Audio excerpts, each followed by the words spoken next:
from diner to dreams. The next morning, Natasha stood before the gleaming 30-story tower that housed Moreau International Enterprises, her reflection distorted in the polished glass facade. She had spent the previous evening in a frantic search, through her small wardrobe, finally settling on her one good dress, a simple navy blue outfit she'd worn to her college graduation 4 years ago. It still fit, though it felt like a costume from another life. The lobby was all marble and chrome, with abstract sculptures that probably cost more than she made in a year. Executive assistants in designer suits glided past, their heels clicking, efficiently on the polished floor. Natasha approached the reception desk, her heart hammering against her ribs. "I'm here to see Vincent Moreau," she told the impeccably dressed receptionist. Natasha Volkov. The woman's expression shifted from polite indifference to genuine interest as she checked her computer. "Of course, Ms. Volkov. Mr. Moreau is expecting you. Please take the express elevator to the 28th floor." As the elevator climbed, Natasha caught glimpses of the city shrinking below through the glass walls. By the 20th floor, she could see the diner where she'd worked yesterday, looking impossibly small and distant. The symbolism wasn't lost on her. She was literally rising above her old life, though whether permanently remained to be seen. Vincent's office occupied a corner of the 28th floor, with floor-to-ceiling windows offering panoramic views of the city and harbor beyond. He stood as she entered, and she noticed he looked different today, less desperate, more in his element. The expensive suit fit him perfectly, and there was an ease to his movements that spoke of someone comfortable, with power. "Natasha, thank you for coming. Please, sit down." He gestured to a pair of leather chairs arranged around a small conference table. "Can I offer you coffee? Water?" "Coffee would be nice," she said, settling into the chair and trying not to gawk at the view or the original artwork lining the walls. Vincent poured coffee from an elegant silver service, and Natasha noticed his hands were steady, confident, so different from the frustrated man who'd struggled with the phone call yesterday. "I've been thinking about our conversation," he began, settling across from her. "And I realize I may have been presumptuous yesterday, offering you a position without really explaining what it would entail or learning more about your background." Natasha's stomach dropped. He was having second thoughts. Of course he was. What had she expected? "So I'd like to start over properly," Vincent continued. "Tell me about your education, your experience, what brought you to linguistics." Relief flooded through her as she realized he wasn't rescinding the offer, just approaching it more professionally. She told him about her degree from State University, her thesis on cross-cultural communication in business settings, her fluency in Russian, German, French, and Italian. She explained how financial pressures had forced her to leave graduate school and take whatever work she could find. "And your family situation?" Vincent asked gently. "Yesterday you seemed like someone carrying more than your share of responsibilities." Natasha hesitated, then decided honesty was better than pretense. She told him about her grandmother, the medical bills, the small apartment they shared, her determination to be the first person in her family to build a career rather than just survive. Vincent listened without interrupting, occasionally nodding. When she finished, he was quiet for a moment. "Natasha, I'm going to be direct with you. What I saw yesterday wasn't just language skills, it was instinct. You understood. Not just what that caller was saying, but what he needed to hear. You anticipated questions I should have been asking. That's not something you can teach." He pulled out a folder and slid it across the table. "Here's what I'm proposing. The position is Senior International Communications Coordinator. Your primary responsibility would be managing our relationships with partners in Russia and Eastern Europe, but you'd also work on expanding our presence in other international markets." Natasha opened the folder and nearly choked on her coffee when she saw the salary figure. It was more than 3 times what she made at the diner, with health insurance, retirement benefits, and opportunities for advancement. "There's more," Vincent continued. We have a project starting next month, the renewable energy initiative in Siberia that yesterday's call was about. If you take this position, you'd be the point person for all communications with the Russian partners. It would involve some travel, meetings with government officials, and coordination with technical teams on both sides. I've never managed anything like that before, Natasha said, though excitement was building in her chest despite her practical concerns. Neither had I when I started this company, Vincent replied. But I had something more valuable than experience. I had hunger, and yesterday I saw that same hunger in you. He leaned forward, his expression becoming more serious. Natasha, I'm 53 years old. I've built this company from nothing. But lately I've been thinking about legacy. The Siberian project isn't just business. It's about bringing sustainable power to communities that have been overlooked by the modern world. I need someone who understands that this isn't just about profit margins. Why me? She asked. Surely you have other candidates, people with MBAs and years of experience? Because yesterday, when you could have walked past a stranger's problem, you stopped to help. Because when you spoke to that caller, there was respect in your voice. Not just for the language, but for the person. That tells me who you are. Vincent stood and walked to the window, gazing out at the city below. 25 years ago, I was waiting tables in a restaurant not unlike where you work.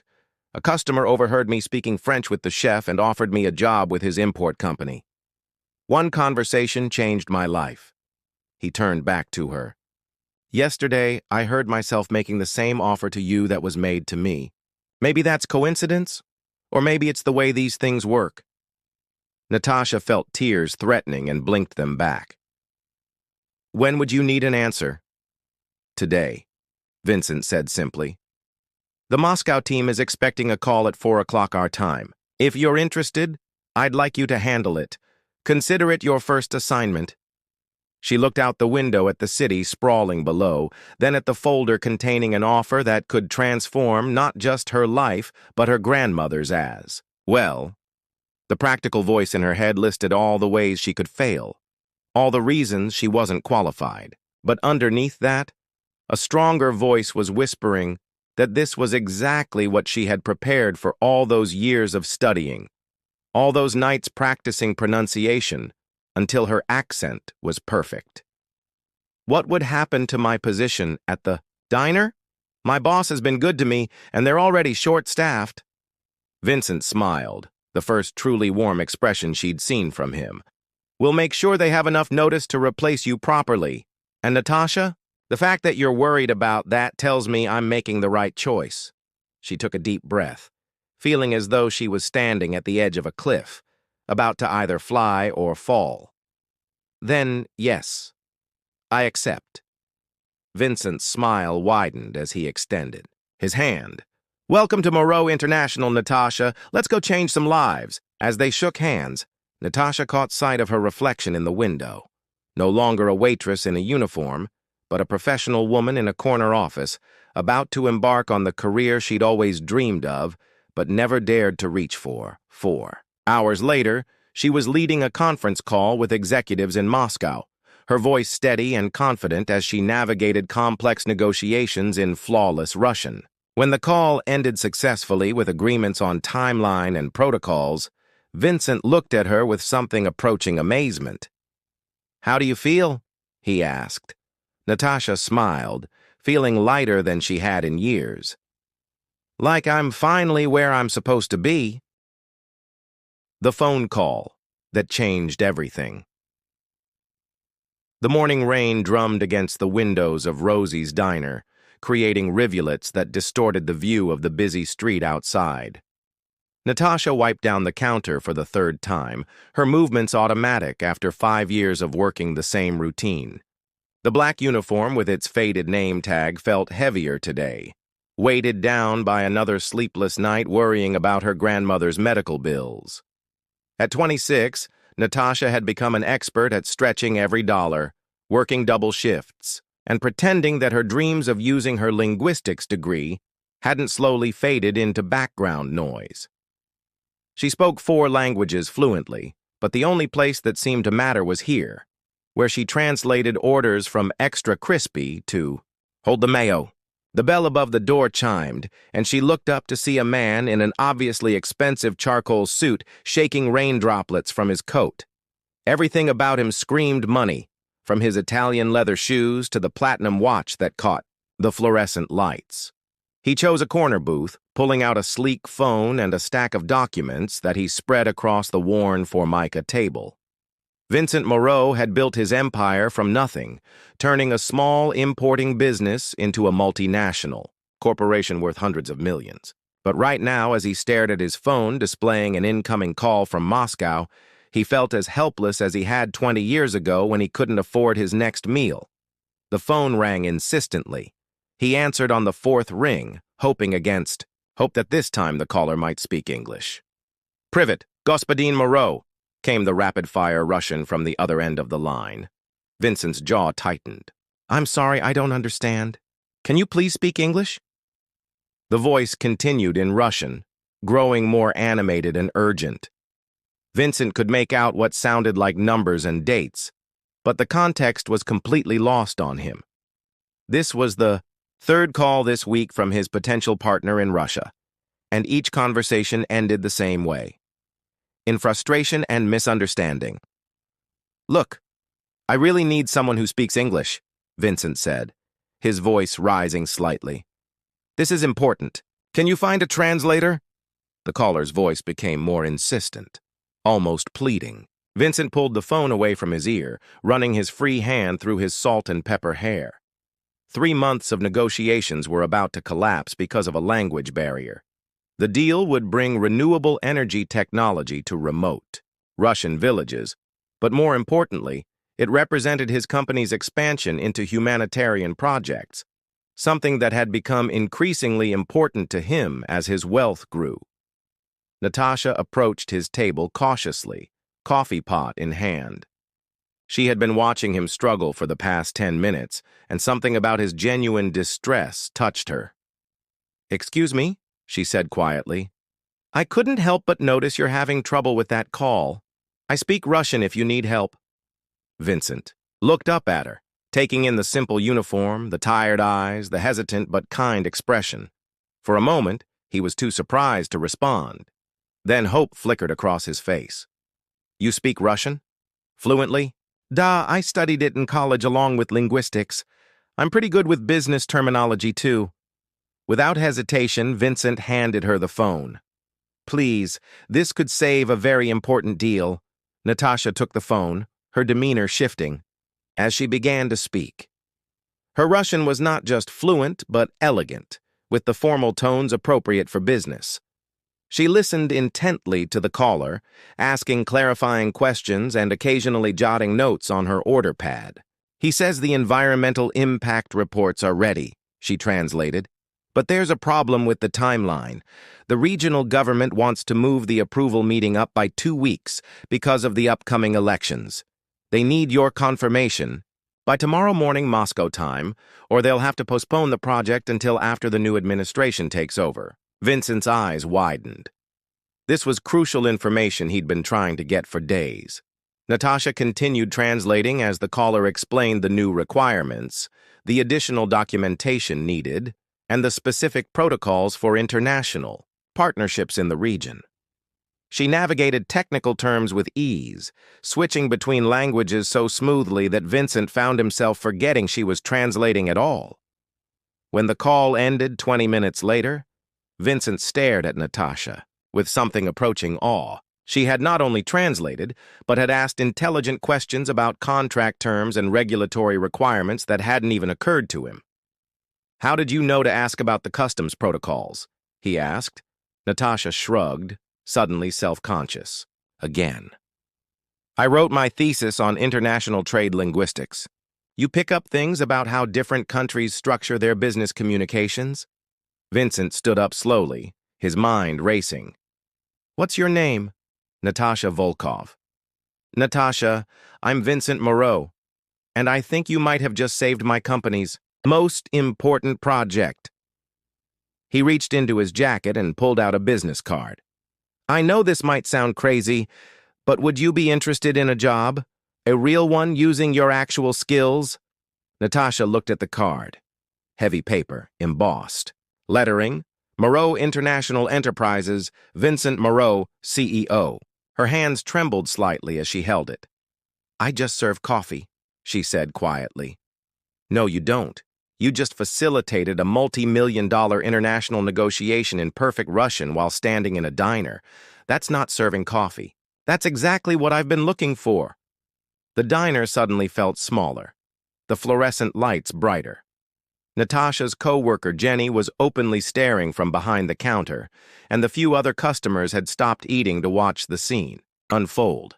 "What kind of job?" Natasha managed to ask. "International business development. Specifically, managing communication with our partners in Eastern Europe and Russia. The position comes with full benefits, a starting salary that's—" He paused, perhaps realizing that discussing money in front of the entire diner wasn't appropriate. "Well, significantly more than you're making here." Natasha's mind reeled. This morning she had woken up to an eviction notice and her grandmother's prescription bill. Now a man she'd never seen before was offering her what sounded like a dream job because she'd helped him with a phone call. "I don't have business experience," she said, her practical side warring with the sudden surge of hope in her chest. "You just demonstrated more business sense in 20 minutes than most people show in 20 interviews. Natasha, I've been looking for someone like you for months. Someone who doesn't just translate words but understands the cultural context, the implications, the nuances that make or break international deals." He pulled out his phone and quickly typed something. "My assistant will call you this afternoon, with details, but I'd like you to come to my office tomorrow. We'll discuss terms, and if you're interested, I'd like you to sit in on a video conference with the Moscow team." Natasha nodded, not trusting her voice. The business card felt impossibly light in her fingers for something that might change her entire life. "One more thing," Vincent said as he gathered his papers. "That caller, he mentioned that your Russian reminded him of his daughter who studied at Moscow University. He said it was refreshing to speak with someone who understood not just the language but the heart behind it." He left a $100 bill on the table for a cup of coffee he'd barely touched and walked toward the door. Just before leaving, he turned back. "Natasha, sometimes the universe puts exactly the right person in exactly the right place at exactly the right moment. I think today might be one of those days." As the door closed behind him, Natasha stood frozen in the middle of the diner holding a business card and a $100 bill, while outside the rain had stopped and sunlight was beginning to break through the clouds for the first time in days. Jenny rushed over, her eyes wide. "Girl, did that man just offer you a job because you spoke Russian?" Natasha looked down at the card again, reading the address of what she now realized was one of the most prestigious office buildings in the city. "I think he did." "Are you going to take it?" For the first time in years, Natasha felt something she'd almost forgotten, excitement about the future. "I think I have to,"